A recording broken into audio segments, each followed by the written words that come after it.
I'll start with some disclosures, none of which I believe are relevant to my presentation. I'm going to talk to you this morning briefly about why we in the US and the ACR and other societies began this work, how it really felt as if we had coalesced around a legislative win to drive appropriate use of imaging, and some of the disappointing lessons we've learned, where we are now, and what the future looks like. So really, as we began the century, we saw the growth of imaging utilization far outstripping the use and the utilization of other medical services. Obviously, our payment methodology, what we call fee-for-service, where the more you do, the more you get paid in certain circumstances, could be accused of potentially having some misaligned incentives.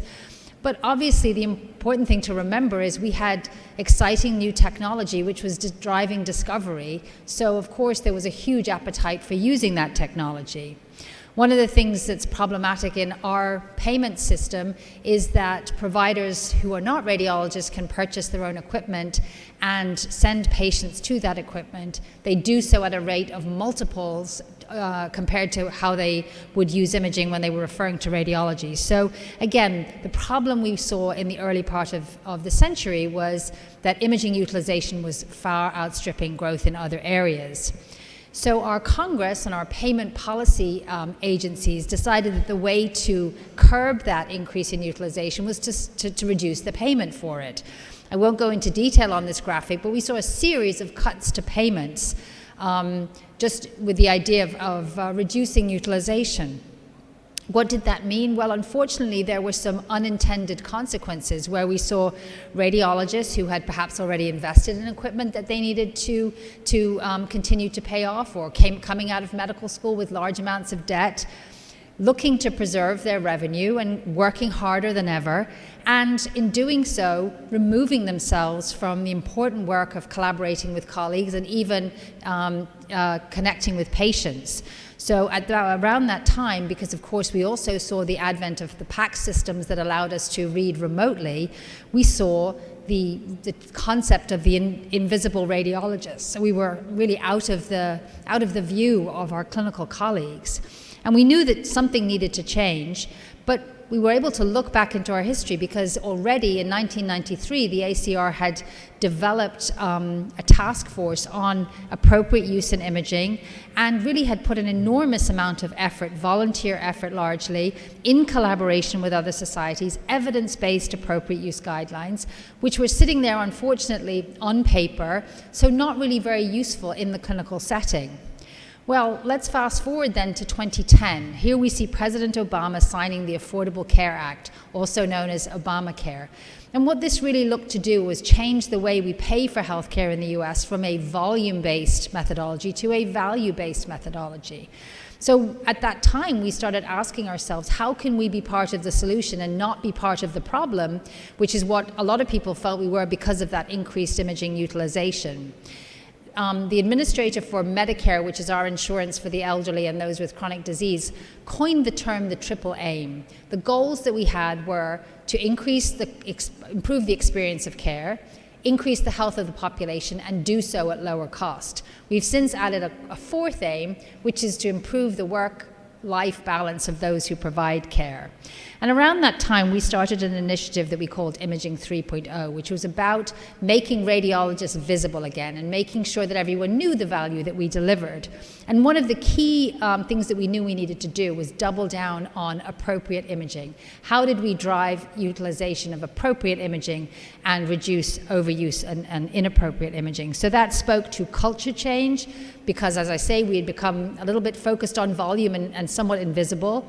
It spoke to the need for appropriate use criteria tools to, as Dina so eloquently put it, make sure that this didn't impede the workflow of our clinical colleagues. And of course, it required the appropriate incentives, both positive to encourage use of these tools, but also a little bit of a stick to make sure that people really took it seriously. Now, it seemed like we were aligned across medicine at that time. The Institute of Medicine talked about the fact that decision support tools could really improve evidence-based decision-making. At that time, we decided it was important for us to take our appropriate use criteria, which, as I said, were on paper, and make them digital so that we could help our referring physician colleagues use them easily. So we worked to make that transition. Obviously, we are a professional society and not a technology company, so we outsourced the technology development and the computer support and the support to a company. And we started testing out our tools in the clinical environment, and we saw positive results. These are results from the Massachusetts General Hospital, which showed a significant decrease in the inappropriate use of imaging. These are results from a pilot through a significant number of practitioners in the Minneapolis area, which again saw a shift down to less inappropriate utilization. So it seemed as if there was alignment across medicine. We were seeing good results from these tools. It's important to know that many of our physicians were having to get permission from insurance companies to perform imaging, and they saw this as very burdensome. It was very costly. They had to dedicate staff to getting these approvals. So there was a lot of opposition and a lot of anger about this. So it felt like a really good time for us to take our appropriate use criteria and really make sure that they were embedded in the system. And we were extremely excited when in 2014 our Congress passed a law that said that in the Medicare program, the program for the elderly, that you had to use appropriate use criteria. They didn't restrict it to our appropriate use criteria, but we felt we would be a big part of that. And obviously, we had to think about how that would be implemented. There was a timeline. So our original timeline was that by 2017, this program would be up and running. Given the early results, we were excited about the possibility of really delivering more value. We started to learn some lessons as this got rolled out in different institutions. We had to make sure that this was as seamless as possible for those who were using it. We had to make sure that people were not searching for, the indication for use, and making sure that it was very user-friendly. We developed some tools to help providers get used to using this. RScan was a way for referring physicians to get continuing education, and as well as learning about this new legislation. We saw that reduced cost, reduced inappropriate imaging.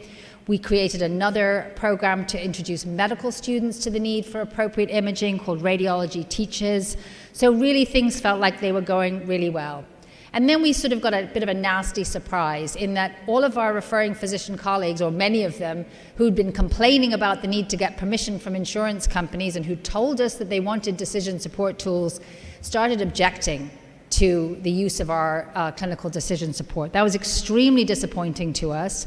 Now, I will say in their defense, a year after our legislation was passed, another massive regulatory program was introduced into the system. Don't need to go into details, but the macro legislation was another very significant regulatory burden on providers, and it was separate from our decision support system. So it's easy to understand why some of them felt like this was just too much regulation, too much change. So the program got pushed out. This is a slide from 2019. The deadlines got pushed out, the implementation got pushed out, and then of course we had COVID. So from the point of view of the implementation of the legislation, things have stalled really. But importantly, many health systems decided we're not going to wait for the legislation, we're going to start using this now because we know it works, we know we can reduce inappropriate utilization. So in my own institution and more than 500 health systems, 5,000 hospitals, we are actually using this, even though the legislation didn't really get off the ground. So informing more than 7 million decisions about imaging every month. The other thing is those insurance company permissions, which were so burdensome and so user unfriendly for both physicians and patients. They could take days to make a decision. Well, they were worried enough about our system to actually change some of their processes to make them a little bit more user-friendly. So we may have gotten a little bit of an unintended benefit there. But we still have to look for value in our healthcare system. We are spending almost 20% of our national output in the US on healthcare. We don't get the outcomes that we should for that amount of spend. So we are still looking for opportunities to drive better value. So as we look forward for the use of clinical decision support, I think we should be looking at exciting new technologies like ChatGPT. Instead of our referring physicians going through a programmed list of indications and then looking at the results, you can't actually read this, but if you ask ChatGPT for what would be the appropriate exam for a patient with chest pain, it will give you a pretty cogent answer. If you say to it, can you show me the ACR appropriateness score for the various exams, it will show you that too. So because we are a very innovative specialty, I know we'll continue to work on this, because the opportunity to drive value in our healthcare system and for the patients we serve is too important. So what are the takeaways from the US experience?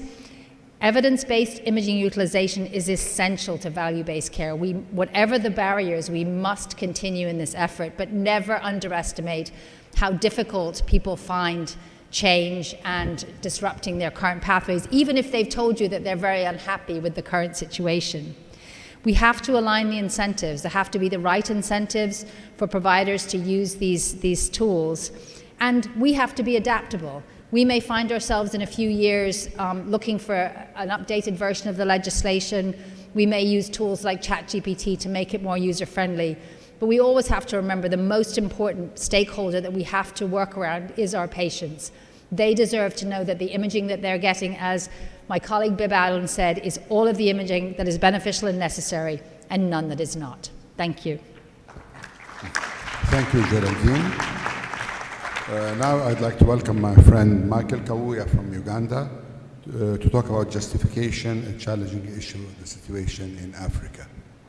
And one thing that I have to say, that I'm sitting between two celebrities in the term of radiation quality and safety. On my right, Frija, on my left-hand side, Don Fresh, and anyone knows anything about radiation quality and